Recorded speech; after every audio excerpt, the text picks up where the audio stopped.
South Hills. I'm Kayla and this is Njato, and this is Naomi, and we wish we could be there in person today, but just trying to be cautious with our health currently.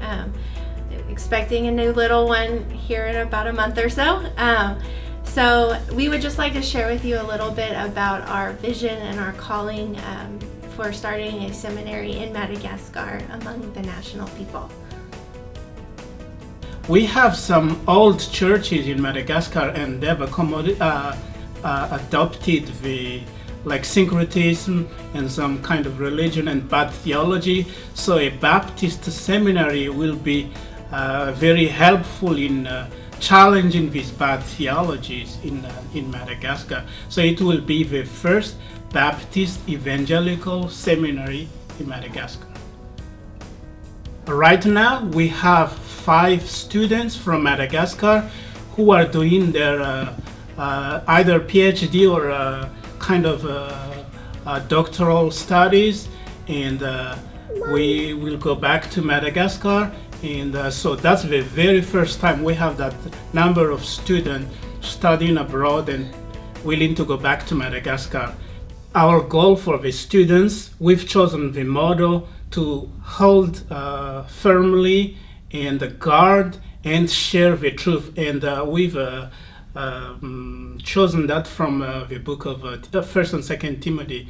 So that's our goal, to basically to hold the truth of the gospel and try to combat false teachings from within the church and even outside of the church as well.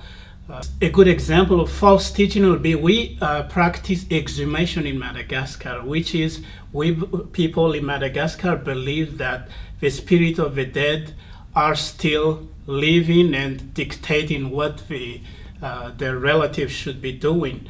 So they believe that if they rewrap the bone in the tomb, the dead people will be blessing their relatives.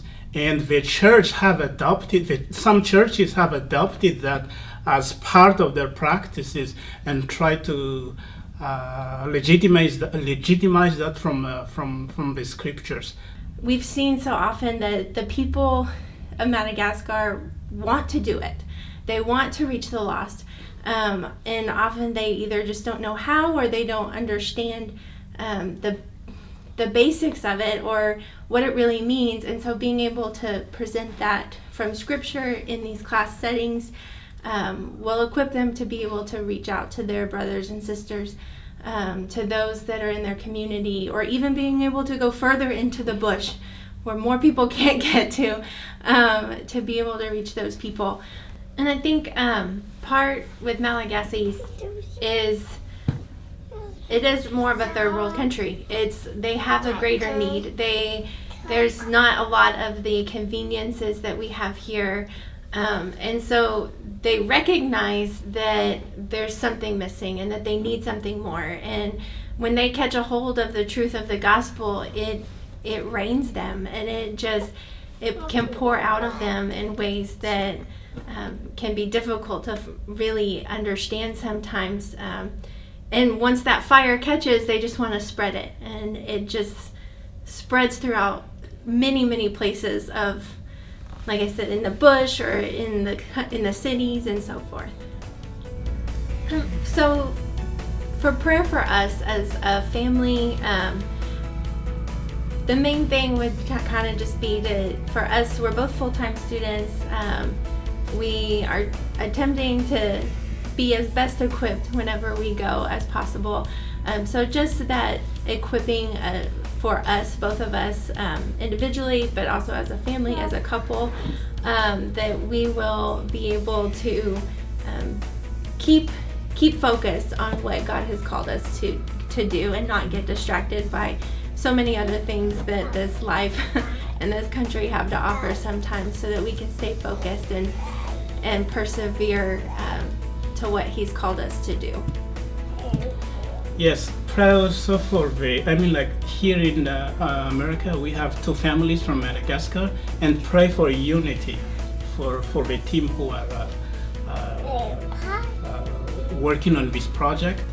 We are hoping to get established the online portion for people to go ahead and get started and take some classes either the end of this year or beginning of next year. And so just pray for the logistics, the provision of that process, and then also that they'll be able to get connected in those ways. Internet's not always reliable there, or they have to travel far to get to it. So just pray for those logistics to work out for the students and for the seminary as a whole.